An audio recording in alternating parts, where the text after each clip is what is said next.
Welcome to Meet Me in the Penthouse. I am Amy, along here with my sister Molly. We help high-achieving women increase their income, but most importantly, their impact.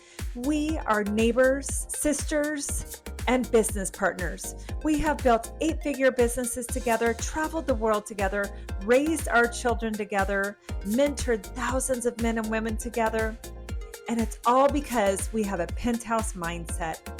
We aim for the top, and we show others how to empower themselves to peel back the layers and truly step into their greatness and calling. Welcome to Meet Me in the Penthouse. To Meet Me in the Penthouse. My name is Amy Mosser. My sister Molly Croker and I love doing this podcast, Meet Me in the Penthouse. And today I'm just going to share a little bit about my story and my journey on decisions, because that is one of the things that I'm very proud of myself on, is I make bold decisions. I've been very successful in business. I have built many businesses, multimillion-dollar businesses. And one of the reasons that I feel like I have done so well, one of the many reasons beyond serving a great God, is that I make decisions. I make decisions quickly. And as I look back in my life, I realized that when I was 16, I realized that I wanted to decide to stop hiding myself. I didn't have a lot of self-esteem. I had a rather awkward, large nose. And so I told my parents, I have decided I'm going to get a nose job. And my sister always says, my parents paid for half of it, and I had to pay for the other half. So I had to work and save money. So I have always worked at least 40 hours a week since I was 14 years old, while going to school, even after having children and all of that. So I made the decision to do it. And so Molly will say that she got luggage for her graduation from high school, and I got a nose job. I definitely won, didn't I? But the thing is that I decided I wanted to stop hiding. I made a decision. I saved up half of it. I've always been very motivated and always been very good with my money. And so I made a decision when I was in high school. I left over Christmas break and came back, and I had a splinter on my nose. I didn't tell anybody because I didn't need anybody's. That's one thing that I have learned, is that I trust myself. So I don't ask for a lot of people's opinions on things. So I made the decision myself. I came back to go to a basketball game at the high school over Christmas break, and I had, a cast and bruising and everything. And I said, gosh, I went and got my nose done, something I'd always wanted to do, and I saved up the money to do it. Fast forward a bit later, I made the decision when I was in sophomore in college that I was tired of dealing with this eating disorder. I had been bulimic and anorexic since I was 10. And I called my parents and said, I need to go to a 30-day inpatient treatment program. I made the decision that I was ready to stop living that way. And I've never looked back. So I made the decision, and again, left college, left the sorority. I was in the prime of my life, but I knew I wasn't feeling good. And because I do listen to my inward, I definitely listen to God, my intuition.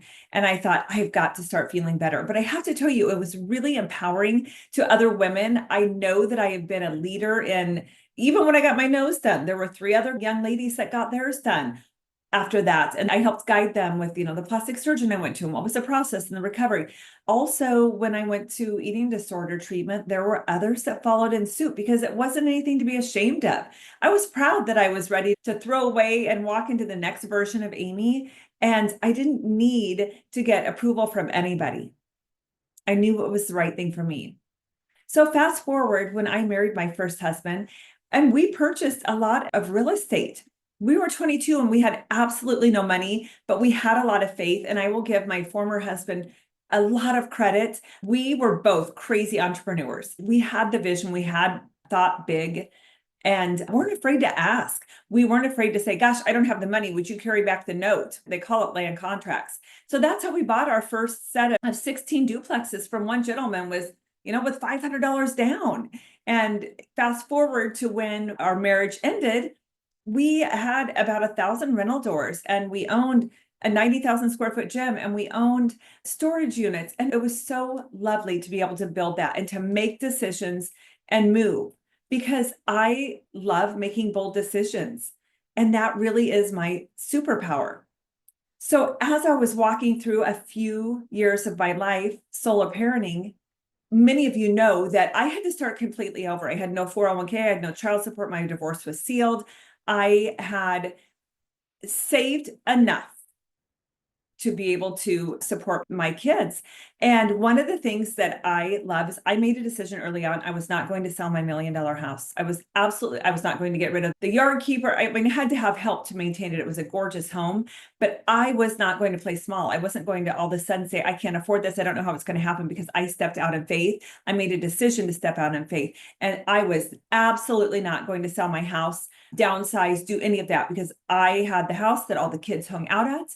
There was so much love. I loved 17 years. I raised my kids in this gorgeous home. And I will give my parents credit. When I even considered downsizing, because it was a lot to maintain, my mom said, oh, heck no, you're doing this. You are staying in that house. It is a gorgeous home. It's stability for the kids.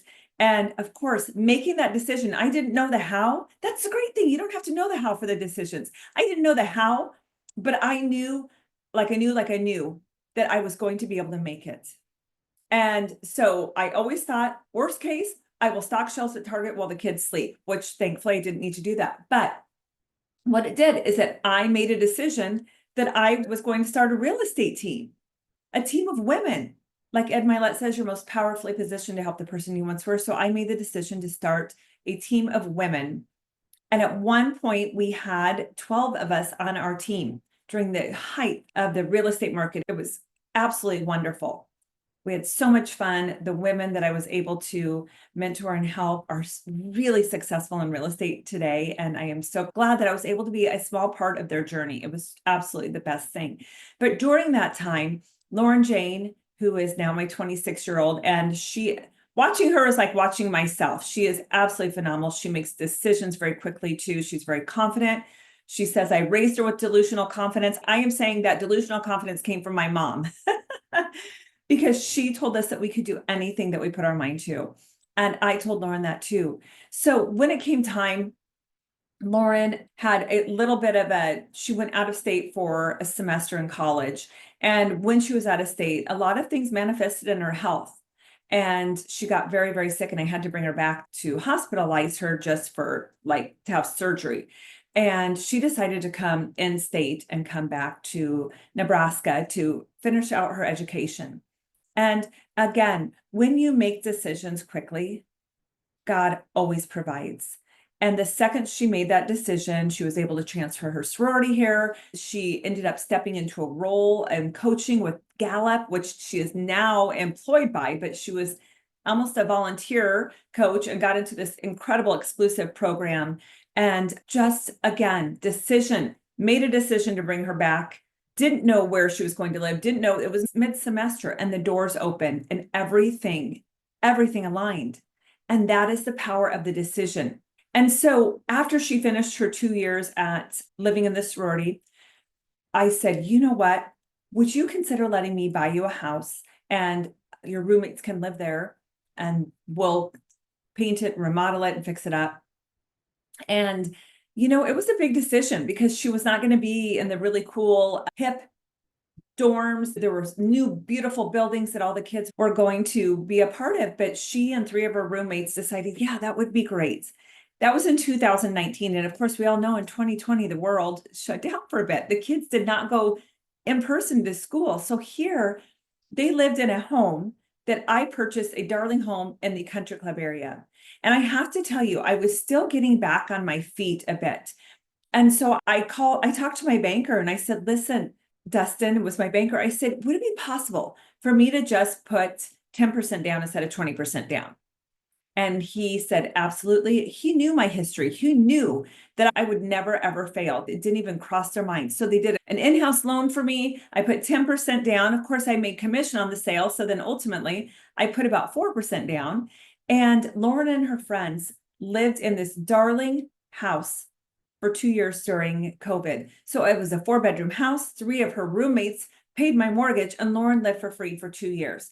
And because they had time during COVID, they fixed it up. They painted the brick. It was just absolutely darling. So when it came time for Lauren, when she graduated from college, to move to another town and buy a home, I was able to give her all of the equity that we made. I doubled my money, nearly doubled my money in that home, and I was able to give her a large down payment for a home that she qualified for with her own new salary as she was graduating from college.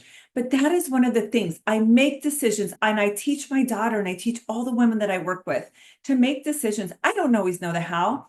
I wrote the offer on the house and then went and got, asked the banker if I could put 10% down. Of course, I could have put more than that, but that's what I wanted to do because rates were low. And I just make very quick, good business decisions. That's what I'm so proud of.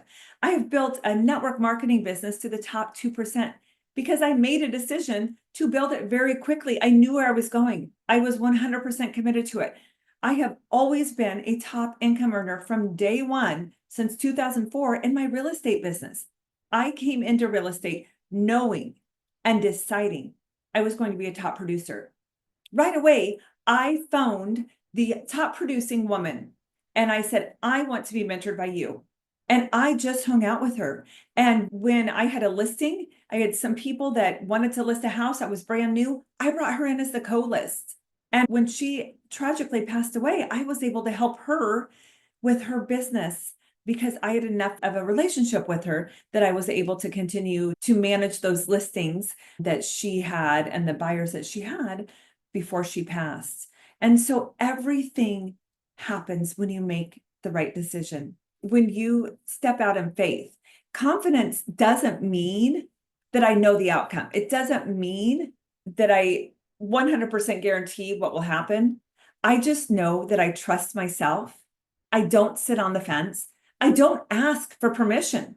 I don't ask other people's opinions because I know there are very, very, very few women that have been as successful as I have, that have made the money over and over and over and over and over again. And so I'm not going to take advice. I'm not going to look for affirmation or confirmation from somebody who's not done what I'm going to do, what I have done. So I don't always, every move I make is not just a financial one, although I feel very confident in my financial moves, but I act in love and I act in strategy and I act because legacy is so important to me. Leaving a legacy, creating a legacy. Like I said, when I look at my daughter, Lauren Jane, I feel like I'm watching myself, only she's way better. But I feel like I am watching my 26-year-old self, and it brings me such joy because she makes decisions and moves just like I do. And I make decisions just like our mom, just like her, making bold decisions. So when I was a solo parent, I didn't have all of the answers. I didn't have it all together. Like I mentioned, I was left with very, very little, and that was my choice. My choice was my children, my house with a lovely mortgage, and I knew that God would replenish. And I did not let one person know that I had very, very little. That was not important to me. Because what would it do? It would make them feel sorry for me. I would be focusing on what I didn't have. And I chose to not focus on what I didn't have. I chose to not focus on the lack of the settlement that I should have received. Heck no. I moved on. And when I had to pay taxes and when I had to pay the bills and the lovely mortgage, I was like, thank you, God, that I can do this. Thank you, God, that all those sales keep rolling in. Thank you, God, that I can create a team of women, that I can mentor them, that I can help them show their daughters, their children, how to make bold decisions, how to make bold business decisions, and how to create success in their life. So with solo parenting, one of the things I did is I flipped 11 properties. I should say I bought and sold 11 properties. One of them was a package from an investor.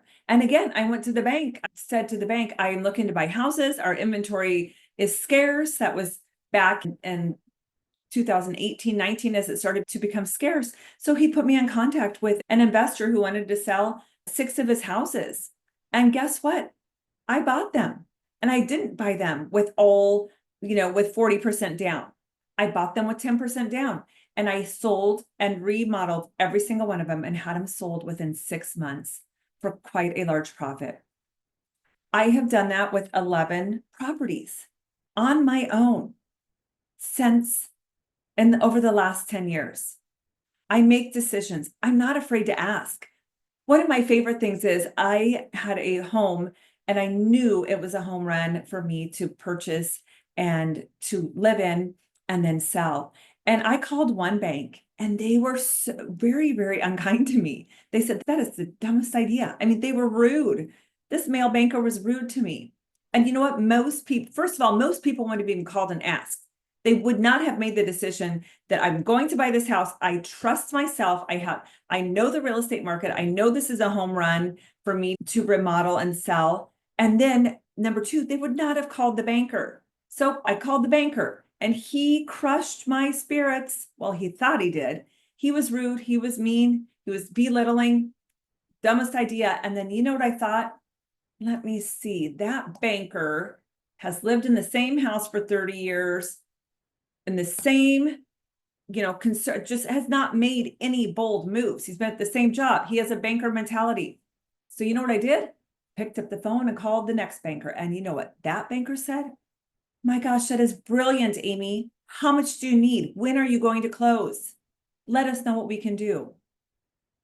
If I would have stopped calling with the first banker who said that's a terrible idea, I mean, and I had to remember again, I am not going to take advice from somebody who's not made the money, not had the business success that I've had.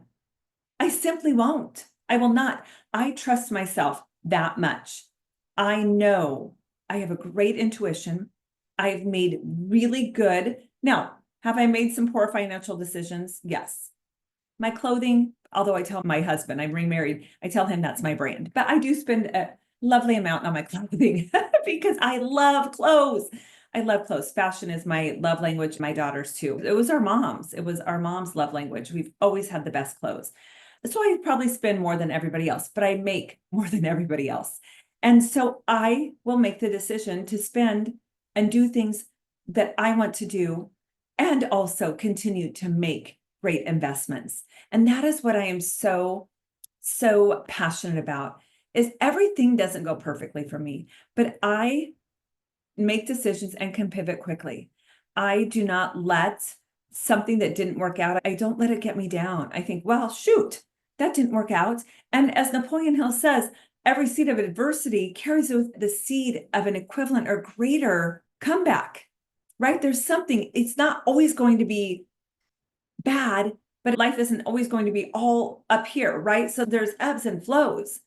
And so, when you're in the ebb, that there's going to be the flow. And that's just part of it. But none of that even knocks me off when something happens. When somebody maybe takes advantage of me, maybe a contractor who doesn't perform, you know what I say?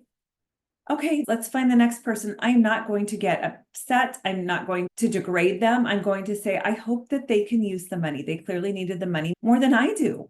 So I never look at things, disappointments with just absolute defeat. I will not give my power away that way.